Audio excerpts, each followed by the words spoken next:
Bonjour à toutes et bonjour à tous. Bienvenue sur le temple d'Isis et dans cette nouvelle catégorie de vidéos qui sont donc par conséquent les cartouches. Nous avons fait l'autre jour la cartouche numéro 1 concernant Geb et Nout et nous allons voir maintenant la cartouche numéro 2 qui est donc Isis. Donc ça risque d'être des cartouches, la cartouche Isis notamment, va être en fait en plusieurs séquences. Voilà. Donc je vais vous demander de vous relaxer. Vous pouvez mettre donc une petite bougie avec un cristal et de l'encens et de vous détendre. Donc voilà, cartouche de Thoth numéro 2, Isis. Naquit donc de cette première union Isis et sa sœur jumelle Nephthys. Les deux petites filles se ressemblaient comme deux gouttes d'eau, à ceci près que l'une se faisait plus entendre que l'autre, et comprendre que l'autre. Nout nourrit pendant bien des années ces deux filles de la Voie lactée qu'elle avait créée pour que toutes deux puissent grandir convenablement. Mais à l'âge de 7 ans, Isis demanda à Nout de la déposer sur son père Geb, afin qu'elle puisse faire l'expérience terrestre. Nout choisit par conséquent pour famille d'adoption pour sa fille Isis une reine égyptienne et son époux, qui avait déjà une fille, Néfertiti. Elle devint alors une servante et suivante de la jeune Néfertiti, qui voyait en elle une sœur. Néfertiti lui rappelait cette sœur qu'elle avait choisi de laisser, et cela la rendait mélancolique. La vie sur terre, bien qu'elle fût choyée par la famille royale et terrestre qu'on lui avait choisie, commençait à lui peser. La magie divine que son essence lui conférait commençait à disparaître peu à peu, suivie par sa santé, qui déclinait à force de rester sur terre et de s'oublier. Néfertiti, qui savait d'où elle venait, et qui avait beaucoup de peine de voir sa sœur de cœur dépérir, eut l'idée de la conduire au temple de Ra, où elle pourrait peu à peu se retrouver elle-même et découvrir une nouvelle façon d'agir sur la matière. Elle apprit par conséquent les alchimies afin de rendre l'acte d'amour, qui était encore à cette période profane, de le rendre donc sacré. Elle apprit également les plantes, l'astrologie, l'astronomie et bien d'autres magies anciennes, interdites et oubliées, que seule Isis détient encore en elle. Elle rencontra alors un bel homme, du nom d'Osiris, qui lui était un jeune pharaon et de qui elle tomba profondément amoureuse. Il s'avérait que le jeune Osiris était en réalité son frère, et que lui savait qui elle était. Il lui raconta son histoire et de longues larmes qui firent fleurir dans l'eau du Nil de magnifiques lotus bleus. Isis ne savait pas trop s'il fallait qu'elle le croie. Pour elle, elle était orpheline. Si vraiment elle avait une mère, pourquoi alors jamais elle venait la prendre dans ses bras lorsqu'elle allait mal? Et si elle avait vraiment un père, pourquoi alors, lorsqu'elle se faisait tourmenter par des hommes, il n'était jamais venu les punir et la protéger? Si vraiment elle avait une sœur, pourquoi n'avait-elle pas choisi de l'accompagner sur terre pour qu'elle se sente moins seule?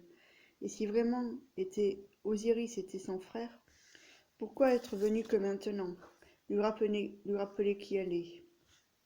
Osiris la prit dans ses bras et lui murmura à l'oreille son nom sacré. Mais Isis doutait, et elle doutait encore et encore, maudissant son ego qui lui rendait la vie bien plus compliquée alors qu'elle avait tout de même, depuis toute petite, un toit sous lequel s'abriter, des bras dans lesquels pleurer, quelqu'un derrière qui se cachait quand elle se sentait menacée, une amie, une sœur, avec qui jouer et se confier, et un amant qui l'aimait pour ce qu'elle était en dépit de ce qu'elle avait oublié. Car oui, la terre et son énergie avaient fait oublier à Isis bien des choses, et c'était ça qu'Isis avait le plus de mal à accepter. C'était contre cela que Nout voulait prémunir sa fille, mais malgré tout, comme la maman qu'elle était remplie d'amour inconditionnel pour sa fille, elle n'avait pas pu bien entendu se résigner à la retenir. Mais personne à l'époque aurait pensé qu'Isis allait oublier. Osiris lui expliqua que lorsque le sable se met en colère, c'est Geb, son père, qui faisait entendre sa colère quand on lui fait du mal. Lorsque celui-ci tourne autour d'elle, c'est Geb qui fait une armure et des barrières autour d'elle. Quand le sable devient brûlant, c'est pour qu'elle puisse sentir la chaleur et la fierté de celui-ci pour elle. Lorsque tombe la nuit, c'est sa mère Nout qui la borde de sa couverture étoilée avant qu'elle ne s'endorme. Toutes les étoiles filantes sont de tendres baisers que Nout lui envoie pour lui rappeler qu'elle l'aime et qu'elle ne l'oublie pas. Lorsqu'elle se confie à Néfertiti, c'est jusqu'aux oreilles de Nephthys que ses secrets allaient et qu'à présent tous ses déboires avec les hommes allaient être effacés. Osiris trouvait les bons mots pour apaiser le chagrin de sa sœur et aimer Isis. Elle choisit de lui faire confiance.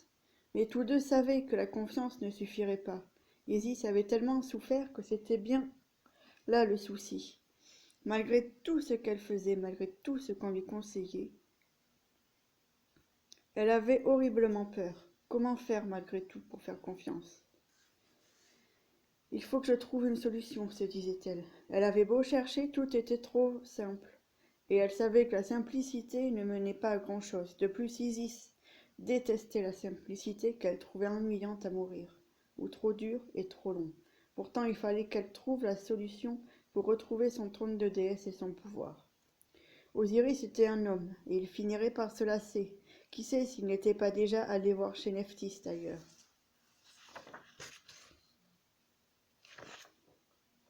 Et puis, si je me retrouve seule, s'il décède, ou fait une bêtise ou autre, il faudra que je reste forte et ou que je fasse preuve d'encore plus de courage à ce moment-là. Et puis, n'était-ce pas là-haut ton trône? N'était-ce pas là-haut ta place? Tant de questions et à la fois tant de détermination, elle ne pourrait pas échouer. Car quand on est dans le fond du trou, on ne peut que remonter. Osiris lui avait dit bien des fois qu'il faut vivre les choses jusqu'au bout pour que la clé apparaisse. Il n'y avait qu'une réponse qu'elle n'avait pas tentée ni même testée, ambitieuse certes, mais audacieuse également. Mais elle pouvait être bien la solution à son problème. Et puis après tout ce qu'elle avait entendu de Ra, par rapport à ses parents, toute la détresse qu'il avait occasionnée à Nout pendant tout ce temps, ça serait une bonne leçon. Mais Ra était quelqu'un de vaniteux. Il demanderait bien quelque chose en échange de ce qu'elle voulait. En plus, Osiris lui avait bien dit à plusieurs reprises qu'il fallait qu'elle se tienne loin de lui, car comme il la guettait, il avait fini par jeter son dévolu sur elle aussi. Osiris lui avait expliqué également que Ra était un éternel insatisfait, qu'il fallait qu'il brille toujours plus fort que les autres, quitte à leur brûler les ailes. Elle avait également compris qu'en ce moment, avec sa mère Nout, il était particulièrement exécrable et par conséquent qu'elle se cachait de lui, et que c'était pour cela que l'on observait depuis peu, très peu d'éclipses lunaires. Isis expliqua son plan à Osiris. Ra, sans son nom, est comme moi ici, sans réel pouvoir que celui qu'on lui accorde. Osiris commençait alors à paniquer. Ce n'était pas le bon moment, ni la bonne manière. Mais Isis lui expliqua que c'était la seule solution, et qu'elle paierait le prix. Osiris lui dit alors, même si le prix c'est moi, et elle lui répondit qu'il n'était pas né celui qui la découragerait, qu'elle avait survécu ces 28 dernières années, et que ce n'était pas un dieu jaloux et vaniteux et égoïste qui allait lui faire peur et l'empêcher de fonder sa famille avec lui. Face à tellement d'entrain et d'enthousiasme, Osiris céda, et lui accorda même son aide, et qui sait ce que deux cœurs pleins d'espoir et d'amour peuvent faire. Pour qu'il te donne son nom, lui dit-il, il faut qu'il n'ait pas d'autre choix, lui dit-il. Ra est Ra, il tient à sa vie. Isis sentit toutefois de la crainte dans le cœur de son amant. Osiris l'aimait, qu'elle soit ternienne ou une déesse. Pour lui, il n'y avait aucune différence. Mais il avait connu également Nephthys, qui elle était loin d'être aussi rebelle que sa sœur. Est-ce qu'Isis accepterait qu'il ait besoin de Nephthys également? Et surtout, est-ce qu'elle comprendrait que Nephthys avait trouvé également en Osiris les mêmes choses qu'elle, Isis, voyait? Je ne veux pas que tu te lèves le matin et que tu le regrettes un jour, Isis. Elle ne répondit rien. Elle irait voir Ra à son début de journée. Elle était bien décidée. Elle revit le plan dans sa tête toute la nuit et demanda à sa mère Nout qu'elle l'aide et qu'elle la soutienne, et une étoile filante tomba à côté d'elle. Osiris avait raison. Pourquoi chercher les miracles dans les grandes choses? Au lever du soleil, elle se hâta et partit quérir Ra sur la montagne. Là, elle fit brûler de l'encens et alluma une bougie faite avec de la cire d'abeille du temple. Quand elle fit brûler la bougie, Ra, content et surpris du geste de bonté et de piété qu'Isis avait fait, descendit de son piédestal et parut devant elle. « Tiens, ne serait-ce pas Isis, fille de Nout et de Geb, qui est là?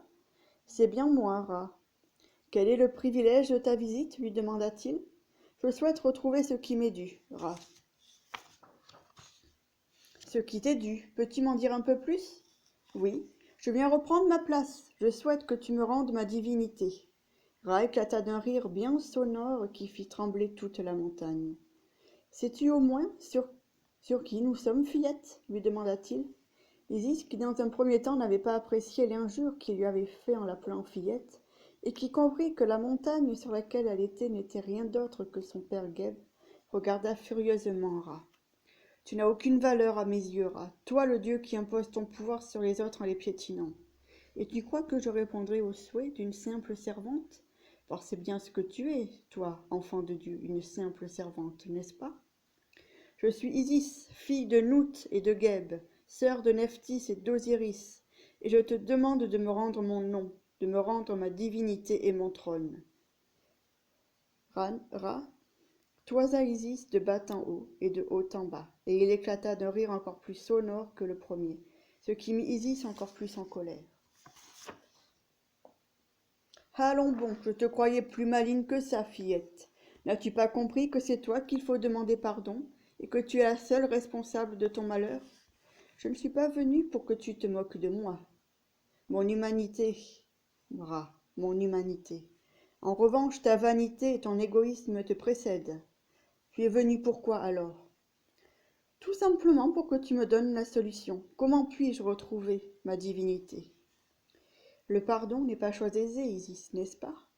Eh bien, il faudrait que je t'accorde une grâce, que je te parle de mon nom sacré.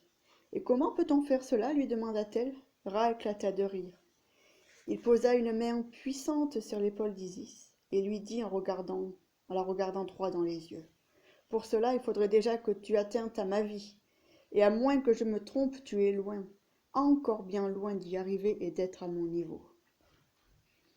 N'y a-t-il pas une autre façon? Demanda-t-elle. Oh que si, il y en a une.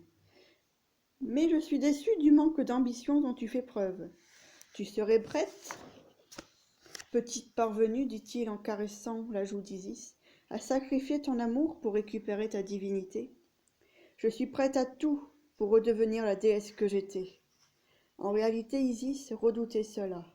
Elle ne le montrait pas, mais cette idée ne lui plaisait pas beaucoup. Elle aimait Osiris du plus profond de son âme, bien que quelquefois elle avait beaucoup de mal à le montrer, et quelquefois même à lui faire confiance. Son cœur se serra, et quelques larmes coulèrent à l'intérieur d'elle. Mais il ne fallait pas que Ra voie sa faiblesse. Je viendrai demain me remettre à vous, Ra. Je vous remercie. Ra prit congé et partit sur son trône tandis qu'Isis éteignit la bougie et le remercia de plus belle sans être toutefois soulagée. « Que feras-tu de moi, ma douce ?» demanda Osiris.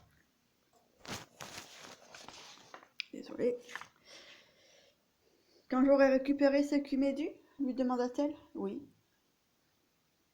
Je crois que j'aurai mal si tu me laisses sans plan. »« Je comprends. Nous régnerons ensemble autant sur terre que dans le ciel, nous fonderons une famille. Me voilà rassuré, lui dit-il. Il a vraiment cru que tu allais me sacrifier? Je l'ignore, mais j'espère que oui, car je n'ai pas envie d'arriver à ça.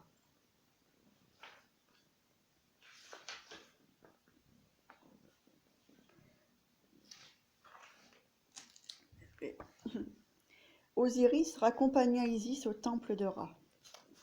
Isis pensa à toutes ces petites filles qu'on prostituait au nom de celui-ci, et se jura que si elle devait redevenir déesse, elle changerait la donne. Elle pensa également qu'ils sont des indignes de ces dieux de demander cela. Par conséquent, elle protégerait les naissances et les familles de celles-ci. Ses yeux se remplirent de larmes. Si jamais j'échoue, ce n'est pas seulement Osiris que je perdrai, mais en plus de ça mes convictions et mes valeurs. Comme si la nuit lui répondait, elle sentit une bourrasque chaude et rassurante lui sécher les larmes et lui caressa le visage. Une voix à l'intérieur lui dit « Si ce que tu prévois est pour le bien de tous, alors mon enfant, ma puce, tu n'échoueras pas. Quiconque s'en prend à la pureté enfantine et indigne de la grâce divine, qu'il soit un dieu ou non, aucune personne, aucune force n'est exempt de cette punition. Ma main sera la tienne, Isis. Dors en paix. Demain est un grand jour. » Pendant son sommeil, une belle colombe, vint se poser près de son cœur, et elle la sentit comme une forte chaleur l'emplir et se fondre en lui. Et c'est d'un sommeil quasi sans rêve que notre belle Isis dormit ce soir-là, un sommeil plein de souhaits et de belles ambitions. Au lendemain de ce monde, quelque chose allait changer. Isis irait détrôner Ra. Seul Osiris et ses parents divins étaient au courant des projets de celle-ci. Le soleil était au rendez-vous. Elle sentait comme deux forces, une qui lui disait de reculer et une autre qui lui disait et l'incitait à avancer. Geb lui indiqua alors le chemin qu'il fallait qu'elle prenne. Et là, où Ra devait l'attendre. Quand elle parut, Ra était déjà présent, déjà fier du succès qu'il croyait avoir. Le visage conquérant et déterminé d'Isis ne la troubla que peu, ne le troubla que peu. Mais il fut toutefois plus surpris de ne pas l'avoir rebroussé chemin. « Je viens devant toi pour quérir mon nom, Ra. J'ai quitté mon Osiris cette nuit-là, je suis donc à toi, Ra. » Ra applaudit, commença à lever une main sur la tête d'Isis en guise de soumission et de domination. Mais à ce moment-là, la main d'Isis se tendit vers le sable et se sculpta dans celui-ci une gigantesque vipère des sables qui le mordit. Ra s'écroula sur le sable, balbutiant quelque chose à l'encontre d'Isis. Isis porta alors Ra jusqu'à son temple pour le soigner, car elle ne voulait point le tuer, juste avoir son nom, et qu'il se plie devant la personne qu'elle était. « Tu ne m'as point tué ?» lui demanda-t-il. « À quoi bon cela me servirait ?»« Tu m'impressionnes, fillette, » lui dit-il. « Je ne veux point vous tuer, mais si je n'ai pas votre nom sacré, c'est cette soupe restera juste une soupe, et votre méfiance à mon égard, elle, vous tuera. Je me suis trompé à ton sujet, tu es futée pour une humaine. Mon choix de vie m'a appris à les apprécier. Vous savez, il y a beaucoup de bonnes personnes sur terre. » Ra commençait à s'affaiblir, mais Isis ne pouvait toujours rien faire car elle n'avait pas le nom sacré de celui-ci, qui allait lui permettre d'orienter son rituel vers l'âme de celui-ci pour le rétablir. Alors il appela Isis et lui pria d'approcher son oreille près de sa bouche. « Tu es une fille charmante, Isis, et je vois que tu es également très douée en magie. Je veux bien te donner mon nom sacré, mais d'abord, j'aimerais savoir quelles sont les raisons de ta demande. » « Je comprends. En réalité, c'est pour protéger les âmes innocentes des enfants et leurs familles. De là où je suis, je n'ai pas beaucoup de marge de manœuvre, alors que si je récupère mon essence, là, je pourrais. Je vois. Sache que tu seras tout de même testé. La divinité est certes quelque chose qu'on a de droit, mais également cela se mérite. N'oublie pas que tu as attenté à la vie de quelqu'un. Même si tu viens de me soigner, ta balance est encore quelque peu instable, et ton ardoise n'est pas encore vierge. Je comprends, lui répondit-elle. Il ne suffit pas d'avoir de bonnes motivations ni de bonnes idées pour prétendre à la divinité. Il enlaça alors Isis et lui donna la grâce, avec pour recommandation de s'en tenir à ce qu'elle promettait. Il ne suffisait donc pas d'obtenir une grâce, il fallait marcher jour après jour et heure après heure sur les pas de la divinité, de sa divinité. Je m'efforcerai de faire les pas qu'il faudra, mais j'aurai besoin d'un petit service. Je veux bien faire tous les efforts nécessaires pour être digne de ton nom, mais toi, tu mettras ton ego de côté et tu devras passer toutes les nuits à te battre contre la vipère des sables, la déesse vipère qui ne voudra qu'une seule chose, démolir la terre et tes créations. Ra sourit devant l'audace dont avait fait preuve Isis, et lui répondit. Tant que tu feras ton travail, je ferai le mien, jeune Isis. Tu peux t'en aller. Sur ce, Isis quitta la chambre dans laquelle elle avait mis Ra. Son mental continuait tout de même à lui jouer des tours. Il lui avait déjà remis sa grâce divine, et pourtant elle se sentait toujours la même. Elle commença alors par se mettre en colère car son ego lui disait qu'elle avait été dupée dans sa soif de l'âme par Ra. Ah, il devait bien rire dans son fort intérieur, ce vieux briscard. Se venger, et à quoi bon? Il n'en serait que bien encore ravi. Elle n'avait qu'à faire ce qu'il lui avait conseillé.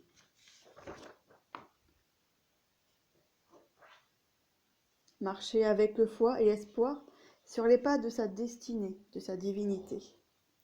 Une voix, tandis qu'elle se recueillait, lui dit alors « Comment veux-tu que les gens croient que tu es la déesse Isis, si toi tu ne le crois même pas? Commence d'abord par reconnaître qui tu es. Au plus tu croiras en toi, au plus les gens viendront te demander de les aider. Isis versa une larme, puis deux. Comment allait-elle arriver à faire tout cela? Ma douce, tu es la femme la plus vertueuse et la plus courageuse que je connaisse. Rien ne t'est impossible. Tu es Pharaon, toi. Tu as déjà ta grâce divine. Je n'en suis pas moins humain, et des erreurs, j'en fais autant que toi. Le cœur d'Osiris se serra. Il fallait qu'il lui dise. Il la regarda dans les yeux, lui prit les mains et lui dit: Avant de te demander la main et que tu me répondes, j'ai besoin de te dire quelque chose. Cela me pèse depuis fort longtemps. Quand je te l'aurai dit, je souhaite que tu prennes tout le temps qu'il te faudra pour réfléchir. Bien, je t'écoute, dit-elle, bien que la nausée lui montait et qu'elle avait peur de ce qu'elle allait entendre. Bien, je t'ai aimé dès que je t'ai connu, mais mon cœur est partagé avec une autre personne. Les mains d'Isis commençaient à trembler, les larmes à couler. Oui, j'ai rencontré Nephthys bien avant toi. Elle partage depuis quelques années ma couche. Elle partage ta couche? Et moi, tu me la refuses? Je t'en prie, douce Isis, pardonne-moi. Elle ne dort avec moi que 3 nuits par semaine. Comme elle aussi partage sa couche les autres nuits avec quelqu'un d'autre. Vous allez bien tous les deux, petits cachotiers. Puis-je savoir qui est cette autre personne? Oui, il s'agit de notre demi-frère, Seth. Ah, parce que nous avons un demi-frère maintenant. C'est vraiment l'hôpital qui se fout de la charité. Oui, notre mère Noute l'a eu avec cet hypocrite de rat, lui dit-il. Je comprends pourquoi il m'a conseillé de marcher avec foi et confiance. Il n'allait pas non plus te donner ton nom si facilement. Et encore, ça aurait pu être plus compliqué. Osiris sentait que la nouvelle n'avait pas plu à Isis. Il essaya de la réconforter en la prenant dans ses bras. Mais elle le repoussa. Osiris, je sais que tu veux bien faire. Je sais hélas que tu veux que je prenne mon temps pour réfléchir. Mais là, il n'est pas question de moi. Il est question de toi, de notre sœur bien-aimée et de Seth.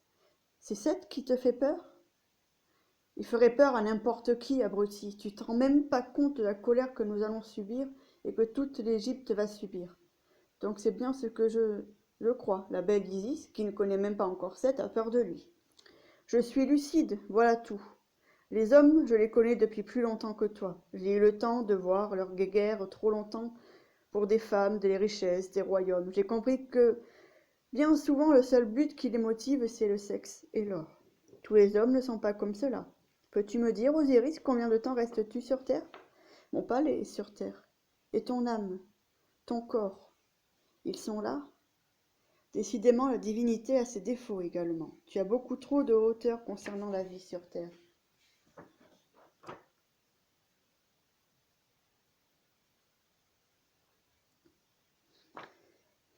En dépit de ce qu'elle venait d'entendre, Isis avait quelque chose d'autre de plus grave en tête. Son aimé et elle couraient un grave danger.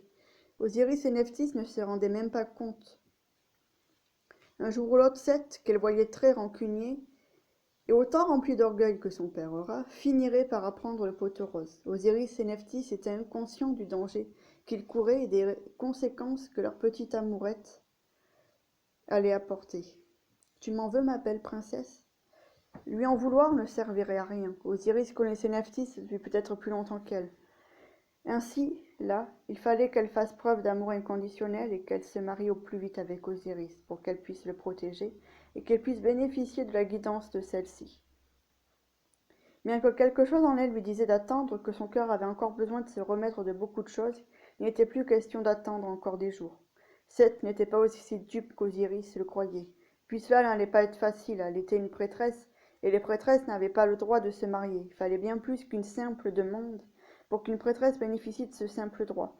Osiris, par contre, lui savait qu'en tant que pharaon, il pouvait se le permettre, et qu'il pouvait bénéficier de l'accord des dieux.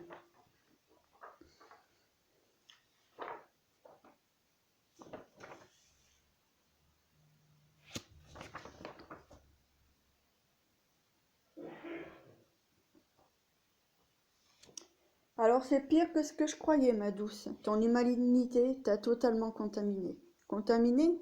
Non. Mon humanité m'a montré la réalité. Celle que vous, les dieux d'en haut, et ceux qui montent vers vous ont tendance à oublier. Les hommes sont duals. Donc tu es en train de me dire que même si les hommes sont ainsi, tu préfères les aider plutôt que d'être dans ta divinité. Isis ferma les yeux. Il allait certainement falloir beaucoup plus de camp et de courage pour montrer à Osiris ce qu'elle savait, et bien plus encore pour qu'il accepte cette vérité. Un anneau et une cérémonie ne suffiraient certainement pas à le faire changer de point de vue. Malgré l'amour qu'elle avait pour lui, elle était désespérée de le voir ainsi, aussi naïf. Osiris, une chose pour laquelle je suis d'accord avec Ra, c'est qu'être né Dieu ne fait pas de nous un Dieu, même si nous agissons avec leur pouvoir. C'est bien plus qu'un droit divin d'être divin, c'est un mérite. Notre essence divine n'est que le début du voyage. Notre père et notre mère ont été reconnus comme Dieu qu'après avoir compris les enseignements. Ils ont fait de la malédiction de Ra une magnifique bénédiction. Leur amour devient de plus en plus fort. Alors quand je te dis quelque chose, pourquoi ne fais-tu pas confiance en mon expérience? Au lieu de lui répondre, Osiris lui demanda pourquoi elle ne faisait pas confiance en sa guidance. Ils n'avaient pas tort tous les deux. Ils étaient juste dissociés dû à leur choix. Si tu ne me fais pas confiance, Osiris, c'est que tu ne m'aimes pas suffisamment. Tu refuses par conséquent ma demande en mariage. Je ne refuse pas ta demande en mariage. Tu m'as demandé de penser à moi et de prendre tout mon temps pour réfléchir. Et c'est ce que je vais faire. Parce que je ne peux pas me marier avec quelqu'un qui ne fait pas confiance au point de me mettre mes enfants, moi, en danger. Comment puis-je me mettre avec quelqu'un si celui-ci fait plus confiance en sa bonne étoile qu'en l'expérience terrestre de sa femme, et si celui-ci prend une position et me met en danger? Si tu me mets en danger maintenant, comment puis-je savoir si lorsque nous aurons des enfants, tu ne nous mettras pas en danger encore? Le rôle d'un époux et d'un père, c'est la sécurité. S'il laisse rentrer le chacal dans son royaume, c'est comme s'il venait dans la tanière du chacal et prenait son épouse. Ce serait un déshonneur pour lui. Surtout si tu lui fais un enfant, et en plus, tu le mets au défi. Je remets par conséquent ta demande en mariage pour plus tard. Et concernant ma divinité, en aidant les enfants et leurs familles, je marche dans mon sentier vers la divinité. Voilà. Ce sera tout pour aujourd'hui. Je vous donne rendez-vous plus tard pour la suite de l'histoire d'Isis. Au revoir.